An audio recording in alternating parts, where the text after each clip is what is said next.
السلام علیکم ورحمۃ اللہ وبرکاتہ۔ بسم اللہ الرحمن الرحیم۔ ناظرین، کسی بھی انسان کے لیے سب سے زیادہ پاکیزہ اور محبت کرنے والا رشتہ اس کے ماں باپ کا ہے۔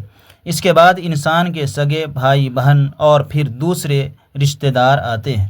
اس دنیا میں قائم یہ رشتے کسی بھی انسان کے لیے اولین ترجیح ہوتی ہے، جبکہ کچھ رشتے تو ہماری زندگی کے لیے ایسے اہم اور لازم بھی ہو جاتے ہیں کہ ان کے بغیر زندگی گزارنا ناممکن ہو جاتا ہے۔ ناظرین، جنت ایک ایسی شاندار اور بے مثال جگہ ہے جو اللہ عز و جل نے ایمان والوں کے لیے بنائی ہے، اور اس میں ایسی نعمتیں رکھی ہیں جو نہ کسی آنکھ نے دیکھی، نہ کسی کان نے سنی، اور نہ ہی کسی دل میں ان کا خیال آیا۔ جنت کے بارے میں جو کچھ بیان کیا جاتا ہے وہ صرف سمجھانے کے لیے ہوتا ہے، ورنہ دنیا کی اعلیٰ سے اعلیٰ ترین چیز کا بھی جنت کی کسی نعمت سے کوئی مقابلہ نہیں۔ لیکن اب سوال یہ ہے کہ کیا انسان کی نہ ختم ہونے والی زندگی میں بھی ہمارے یہ اہم اور پاکیزہ رشتے کیا ہمارے ساتھ ہوں گے، یعنی جنت میں؟ یہ سوال اکثر ہمارے ذہنوں میں آتا ہے کہ اس دنیا میں ہمارا سب سے عظیم رشتہ یعنی ماں کیا جنت میں بھی ہمارے ساتھ ہوگی؟ آئیے احادیث کی روشنی میں اس سوال کا جواب تلاش کرتے ہیں۔ احادیث میں ہے کہ جب کوئی روح علیین میں پہنچتی ہے تو وہاں پر موجود روحیں اس سے ملنے آتی ہیں اور دنیا میں اپنے رشتہ داروں کے بارے میں معلوم کرتی ہیں۔ اس طرح سے جب کوئی انسان مرنے کے بعد علیین میں پہنچتا ہے تو اس کے رشتہ دار اس سے ایسے ملتے ہیں جیسے کسی دور دراز سے آنے والے مسافر سے ملاقات کی جاتی ہے، اور دونوں آپس میں مل کر بہت خوش ہوتے ہیں۔ ارشاد باری تعالی ہے، اے میرے بندو، آج تم پر نہ کوئی خوف طاری ہوگا اور نہ تم غمگین ہوگے۔ میرے وہ بندے جو ہماری آیتوں پر ایمان لائے تھے اور فرما بردار رہے تھے، تم بھی اور تمہاری بیویاں بھی خوشی سے چمکتے چہروں کے ساتھ جنت میں داخل ہو جاؤ۔ ان کے آگے سونے کے پیالے اور گلاس گردش میں لائے جائیں گے، اور اس جنت میں ہر وہ چیز ہوگی جس کی ان کو خواہش ہوگی اور جس میں آنکھوں کو لذت حاصل ہوگی۔ ان سے کہا جائے گا کہ اس جنت میں تم ہمیشہ رہو گے۔ ناظرین، ان آیات سے یہ بات ثابت ہوتی ہیں کہ جنتی مردوں کی بیویاں بھی جنت میں ان کے ساتھ ہی ہوں گی اور ایک ساتھ ہی جنت میں رہیں گے۔ وہاں جنت میں انہیں ہر وہ چیز مہیا کی جائے گی جس کی وہ خواہش کریں گے۔ حضرت ابو ہریرہ رضی اللہ تعالی عنہ سے روایت ہے کہ رسول کریم صلی اللہ علیہ وآلہ وسلم نے ارشاد فرمایا، جس وقت کوئی مومن بندہ مرنے کے قریب ہوتا ہے تو رحمت کے فرشتے سفید ریشمی کپڑا لے کر آتے ہیں اور روح سے کہتے ہیں کہ نکل جا، تو اللہ سے رضامند ہے اور اللہ تجھ سے رضامند ہے، اللہ تعالیٰ کی رحمت کی جانب اور اس کے رزق کی جانب اور اپنے پروردگار کی جانب جو کہ غضبناک نہیں ہے۔ پھر وہ روح اس طرح معطر حالت میں نکل جاتی ہے جس طرح سے عمدہ خوشبودار مشک، اور فرشتے ہاتھ پر اسے اٹھائے ہوئے آسمان کے دروازوں پر لے جاتے ہیں تو آسمان والے فرشتے کہتے ہیں، کیا عمدہ خوشبو ہے جو کہ زمین سے آئی ہے۔ پھر اس کو اہل ایمان کی ارواح کے پاس لاتے ہیں تو وہ روحیں خوش ہوتی ہیں، اور یہ خوشی اس خوشی سے بھی زیادہ ہوتی ہے جو کسی بچھڑے ہوئے کی آمد سے انسان کو میسر آتی ہے۔ پھر وہاں پہلے سے موجود مومنین اس نئے آنے والے سے دریافت کرتے ہیں، فلاں آدمی نے کیا کیا اور فلاں آدمی کا کیا ہوا۔ انہی میں سے چند ارواح آپس میں ایک دوسرے سے کہتی ہیں کہ ابھی ٹھہر جاؤ اور اسے چھوڑ دو، کیونکہ دنیا کے غم میں مبتلا تھا۔ یہ روح پوچھتی ہے کہ کیا وہ شخص ابھی تم لوگوں کے پاس نہیں پہنچا؟ وہ تو کب کا مر چکا تھا۔ اس پر وہ روحیں کہتی ہیں کہ پھر وہ تو جہنم میں گیا ہوگا۔ ناظرین، ہمارے پیارے نبی حضرت محمد مصطفیٰ صلی اللہ علیہ وآلہ وسلم نے فرمایا، تمہارے اعمال تمہارے ان رشتہ داروں اور خاندان والوں کے سامنے جو آخرت یعنی عالم برزخ میں ہیں پیش کیے جائیں گے۔ اگر نیک عمل ہوں تو وہ خوش ہوتے ہیں اور کہتے ہیں، اے اللہ آپ کا فضل اور رحمت ہے، بس اپنی یہ نعمت اس پر پوری کیجیے اور اس کو موت دیجیے۔ اس طرح ان پر گنہگار شخص کا عمل بھی پیش ہوتا ہے تو کہتے ہیں اے اللہ اس کے دل میں نیکی ڈال دے جو تیری رضا اور قرب کا سبب ہو جائے۔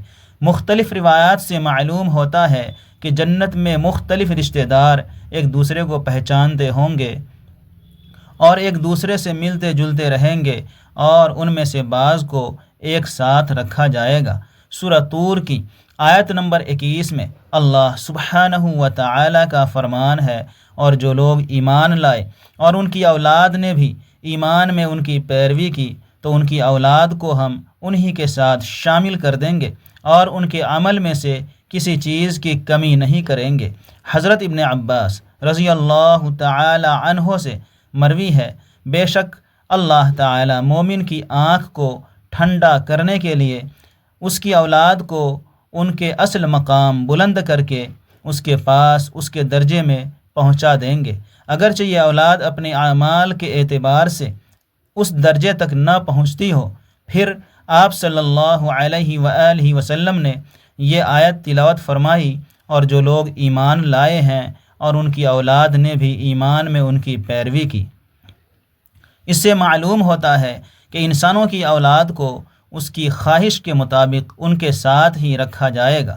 جو لوگ جنت میں جائیں گے تو یقیناً یہ وہ لوگ ہوں گے جنہوں نے اس دنیا میں نیک اعمال کیے ہوں گے، جبکہ ایسے لوگ بھی ہوں گے جنہوں نے گناہ کیے ہوں گے لیکن اپنے گناہوں پر شرمندہ ہو کر اس دنیا میں اللہ سے معافی مانگی اور صدق دل سے توبہ و استغفار کر لیا ہو۔ اللہ تعالیٰ ان کو معاف فرما کر جنت میں داخل کرے گا، جہاں اللہ عز و جل ان کی ہر خواہش پوری فرما دے گا، اور یقیناً اس کی خواہش میں سے ایک خواہش یہ بھی ہوگی کہ دنیا میں اس سے جو بھی گناہ سرزد ہو چکے ہوں یا کوئی گناہ والے اعمال اس نے کیے ہوں تو اس سے وہ تمام اعمال بھلا دیے جائیں، کیونکہ جنت امن اور سکون کی جگہ ہوگی جہاں منفی خیالات اور غم و غصہ کی کوئی گنجائش نہ ہوگی، اور ایک مومن اور جنتی کے لیے ہر طرف خوشحالی ہی خوشحالی ہوگی، جیسا کہ سورہ بقرہ کی آیت نمبر 25 میں ارشاد ہے۔ یہ تو وہی ہے جو ہم کو پہلے بتایا گیا تھا، اور انہیں ایک دوسرے کے ہم شکل میوے دیے جائیں گے، اور وہاں ان کے لیے پاک بیویاں ہوں گی، اور وہ جنت میں ہمیشہ رہیں گے۔ ناظرین، ایک اور حدیث میں ہے کہ رسول اللہ صلی اللہ علیہ وآلہ وسلم نے فرمایا، جب اہل جنت جنت میں داخل ہوں گے اور ان میں سے کسی کو اپنے بھائیوں اور رشتہ داروں سے ملنے کی خواہش ہوگی تو اس کا بستر اسے اڑا کر ان کے بستروں کے برابر پہنچا دے گا، اور پھر دونوں تکیہ لگا کر دنیا میں گزرے ہوئے دنوں کے بارے میں باتیں کرنے لگیں گے۔ ان میں سے ایک اپنے ساتھی سے کہے گا، اے فلاں، تمہیں یاد ہے کہ اللہ نے اور فلاں فلاں جگہ پر ہماری مغفرت فرمائی تھی، اس طرح کہ ہم نے اللہ سے دعا کی تھی اور اللہ نے ہمیں مغفرت کا پروانہ عطا فرما دیا تھا۔ رسول نبی کریم صلی اللہ علیہ وآلہ وسلم کے مزاج مبارک کے بارے میں متعدد احادیث مبارکہ میں بیان کیا گیا ہے کہ آپ صلی اللہ علیہ وآلہ وسلم شگفتہ مزاج تھے اور نرمی و محبت سے اور مسکرا کر بات کیا کرتے تھے، تاہم کئی بار آپ صلی اللہ علیہ وآلہ وسلم بے اختیار ہنس بھی لیتے، مگر یہ اس وقت ہوتا جب آپ صلی اللہ علیہ وآلہ وسلم آخرت کے حالات بیان فرما رہے ہوتے تھے۔ امام عسقلانی رحمۃ اللہ علیہ فرماتے ہیں، یہ کہا گیا کہ آپ صلی اللہ علیہ وسلم صرف آخرت کے امور میں ہنسا کرتے تھے، اگر کوئی معاملہ دنیا سے متعلق ہوتا تو اس پر آپ صلی اللہ علیہ وآلہ وسلم صرف تبسم فرمایا کرتے تھے۔ آپ صلی اللہ علیہ وآلہ وسلم ایک بار صحابہ کرام رضوان اللہ تعالی علیہم اجمعین کو یہ آگاہ کیا کہ روز محشر جب کسی کو جہنم سے نکال کر جنت میں بھیجا جائے گا تو اس کی حالت کیا ہوگی، اس پر آپ نے ہنس کر واقعے کا احوال بیان کیا۔ بخاری شریف اور مسلم شریف میں یہ متفق علیہ حدیث مبارک یوں بیان کی گئی ہے۔ حضرت عبداللہ ابن مسعود رضی اللہ تعالی عنہ سے روایت ہے کہ حضور نبی اکرم صلی اللہ علیہ وآلہ وسلم نے فرمایا، مجھے اچھی طرح معلوم ہے کہ سب سے آخر میں جہنم سے کون نکالا جائے گا۔ سب سے آخر میں کون جنت کے اندر داخل ہوگا؟ اللہ تعالیٰ اس سے فرمائے گا جا جنت میں داخل ہو جا۔ وہ جنت میں داخل ہوگا تو اسے گمان گزرے گا کہ شاید یہ بھری ہوئی ہے، چنانچہ وہ واپس لوٹ کر عرض گزار ہوگا اے رب کائنات، وہ تو بھری ہوئی ہے۔ بس اللہ تعالیٰ اس سے فرمائے گا جا جنت میں چلا جا۔ لہٰذا وہ جنت میں داخل ہوگا۔ جنت میں جا کر اسے پھر گمان گزرے گا کہ شاید یہ بھری ہوئی ہے۔ بس وہ واپس لوٹ کر پھر عرض کرے گا اے اللہ رب العزت، میں نے وہ بھری ہوئی پائی ہے۔ چنانچہ اللہ تعالیٰ اس سے فرمائے گا جا اور جنت میں داخل ہو جا، کیونکہ تیرے لیے جنت میں دنیا کے برابر بلکہ اس سے 10 گنا زیادہ حصہ ہے۔ فرمایا تیرے لیے 10 دنیاؤں کے برابر حصہ ہے۔ وہ عرض کرے گا اے اللہ، کیا مجھ سے مذاق کرتا ہے یا مجھ پر ہنستا ہے، حالانکہ تو حقیقی مالک ہے۔ حضرت عبداللہ ابن مسعود رضی اللہ تعالی عنہ بیان کرتے ہیں کہ میں نے دیکھا کہ اس پر حضور نبی اکرم صلی اللہ علیہ وسلم ہنس پڑے، یہاں تک کہ آپ صلی اللہ علیہ وآلہ وسلم کے دندان مبارک نظر آنے لگے۔ آپ صلی اللہ علیہ وآلہ وسلم فرما رہے تھے، یہ اہل جنت کے سب سے کم درجے والے شخص کا حال تھا۔ حضرت ابو سعید خدری رضی اللہ تعالی عنہ سے روایت ہے کہ رسول اللہ صلی اللہ علیہ وآلہ وسلم نے فرمایا، جو آدمی سب سے آخر میں جنت میں داخل ہوگا وہ گرتا پڑتا اور گھسیٹتا ہوا دوزخ سے اس حال میں نکلے گا کہ دوزخ کی آگ اسے جلا رہی ہوگی۔ پھر جب دوزخ سے نکل جائے گا تو پھر دوزخ کی طرف پلٹ کر دیکھے گا اور دوزخ سے مخاطب ہو کر کہے گا، بڑی بابرکت ہے وہ ذات جس نے مجھے نجات دی، اور اللہ تعالیٰ نے مجھے وہ نعمت عطا فرمائی ہے کہ اولین و آخرین میں کسی کو بھی وہ نعمت عطا نہیں فرمائی۔ پھر اس کے لیے ایک درخت بلند کیا جائے گا۔ وہ آدمی کہے گا، اے میرے پروردگار، مجھے اس درخت کے قریب کر دیجئے تاکہ میں اس کے سائے کو حاصل کر سکوں اور اس کے پھلوں سے پانی پیوں۔ اللہ تعالیٰ فرمائیں گے، اے ابن آدم، اگر میں تجھے یہ دے دوں تو تم پھر اس کے علاوہ اور کچھ تو نہیں مانگے گا؟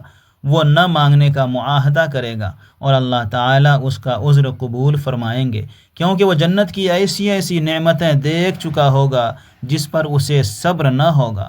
اللہ تعالیٰ اسے اس درخت کے قریب کر دے گا، وہ اس کے سائے میں آرام کرے گا اور اس کے پھلوں کے پانی سے پیاس بجھائے گا۔ پھر اس کے لیے ایک اور درخت ظاہر کیا جائے گا جو پہلے درخت سے کہیں زیادہ خوبصورت ہوگا۔ وہ آدمی عرض کرے گا، میرے پروردگار، مجھے اس درخت کے قریب فرما دیجئے تاکہ میں اس کا سایہ حاصل کر سکوں اور اس کا پانی پیوں، اور اس کے بعد میں اور کوئی سوال نہیں کروں گا۔ اللہ تعالیٰ فرمائیں گے، اے ابن آدم، کیا تو نے مجھ سے وعدہ نہیں کیا تھا کہ تم مجھ سے اور کوئی سوال نہیں کرے گا؟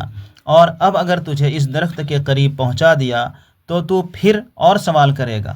اللہ تعالیٰ پھر اس سے اس بات کا وعدہ لیں گے کہ وہ اور کوئی سوال نہیں کرے گا، تاہم اللہ تعالیٰ کے علم میں ہے وہ معذور ہوگا، کیونکہ وہ ایسی ایسی نعمتیں دیکھے گا کہ جس پر وہ صبر نہ کر سکے گا۔ پھر اللہ تعالیٰ اس کو درخت کے قریب کر دیں گے، وہ اس کے سائے میں آرام کرے گا اور اس کا پانی پیے گا۔ پھر اسے جنت کے دروازے پر ایک درخت دکھایا جائے گا جو پہلے دونوں درختوں سے زیادہ خوبصورت ہوگا۔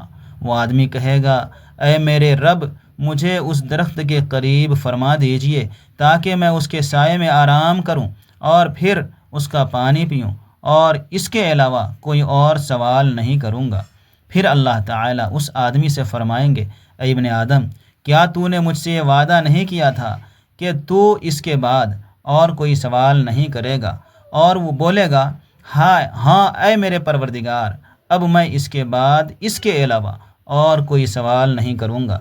اللہ اسے معذور سمجھیں گے، کیونکہ وہ جنت کی ایسی ایسی نعمتیں دیکھے گا کہ جس پر وہ صبر نہیں کر سکے گا۔ پھر اللہ تعالیٰ اس سے اس درخت کے قریب کر دیں گے۔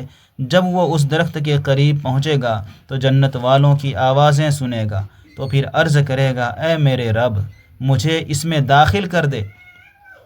تو اللہ تعالیٰ فرمائیں گے، اے ابن آدم، تیرے سوال کو کون سی چیز روک سکتی ہے؟ کیا تو اس پر راضی ہے کہ تجھے دنیا اور دنیا کے برابر دے دیا جائے؟